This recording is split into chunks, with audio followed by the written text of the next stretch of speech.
बिस्मिल्लाहिर्रहमानिर्रहीम, अस्सलाम वालेकुम। दोस्तों, आपकी लाइफ में कोई ना कोई मकसद होगा, छोटे से लेके बड़े तक आप कोई ना कोई मकसद लेके जिंदगी में चल रहे होंगे, लेकिन आप उस मकसद को हासिल करने में फेल हो जाते हैं, या आपके इर्द गिर्द कुछ ऐसे लोग होंगे जिन्होंने बहुत बड़ा मकसद रखा होगा और उसको अचीव करने में कामयाब हो गए होंगे। दोस्तों, क्या वजह है जो लोग फेल होते हैं और क्या वजह है जो लोग कामयाब होते हैं? उनमें सिर्फ एक रीजन का फर्क है, वो इस कहानी में मैं आप लोगों को समझाऊंगा, इस कहानी के जरिए से, और वैसे भी कि कैसे एक फ्रेमवर्क के जरिए आप अपनी लाइफ में कोई भी टारगेट को अचीव कर सकते हैं। मजीद डिस्कस करने से पहले हमारे चैनल को सब्सक्राइब करें और बेल आइकन को जरूर प्रेस करें ताकि कोई भी वीडियो मिस ना हो सके। वीडियो को लाइक और शेयर जरूर करें, मुल्क की तरक्की में हमारा साथ दें। अगर आप अपनी मर्जी को जानना चाहते हैं या हमारी बेहतरी के लिए कोई राय देना चाहते हैं तो अभी कमेंट्स करें। दोस्तों, ये कहानी है एक दूर दराज दो गांव के दरमियान लड़ाई हुई।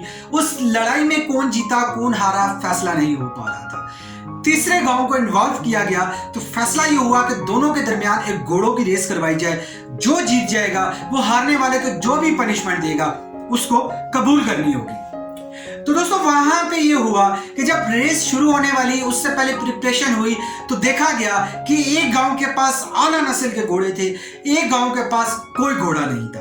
अब वो गांव वाले परेशान कि कैसे हम इसमें रेस में पार्टिसिपेट करें और विन कर सकें।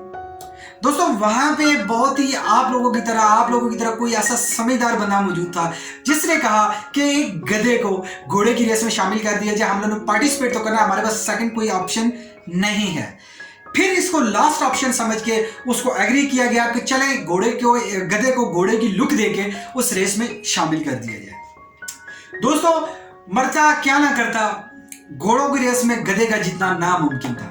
लेकिन दोस्तों, जब रेस शुरू होने वाली तो उस गधे को कुछ मिर्ची खिला दी गई। दोस्तों, फिर वो गधा वो भागा कि रेस तो जीत ही गया, लेकिन दोबारा वो गधा नजर नहीं आया। तो दोस्तों, ये यहाँ पे क्या हमें सबक मिलता है कि हम लोगों के पास बर्निंग डिजायर का ना होना ही होता है जिसकी वजह से हम अपने टारगेट को अचीव नहीं कर सकते। चाहे वो जिंदगी में छोटे छोटे आप मकासद दे लें, मैंने गाड़ी लेनी है, घर लेना है, सौदा लेना है, सुबह उठना है, कोई भी हैबिट आप ले लें, उसके पीछे क्या ऐसी रीजन है कि जो आपको उसको करने में मजबूर करती है। अगर आपके पास कोई रीजन नहीं है तो दोस्तों, आप लोग अपनी लाइफ में कामयाब नहीं हो सकेंगे।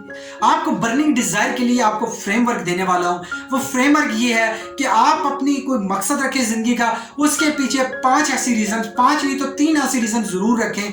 वो ऐसी रीजन है जो इमोशनली आपके साथ, स्ट्रांगली इमोशन आपके साथ उस मकसद के साथ अटैच हो जाए। दोस्तों, 5 दफा दिन में उसको देखें।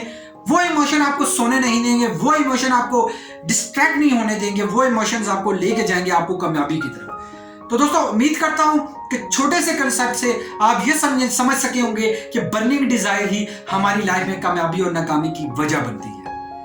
दोस्तों, अगर कहानी पसंद आई तो प्लीज इस वीडियो को लाइक करके कमेंट्स करें, नहीं पसंद आई डिसलाइक करके कमेंट्स करें, लेकिन अपनी कीमती राय से कमेंट्स के जरिए जरूर आगाह करें। अगर चैनल पे न्यू है तो प्लीज चैनल को सब्सक्राइब जरूर करें, नोटिफिकेशन बेल आइकन जरूर ऑन करें। Thank you very much for watching this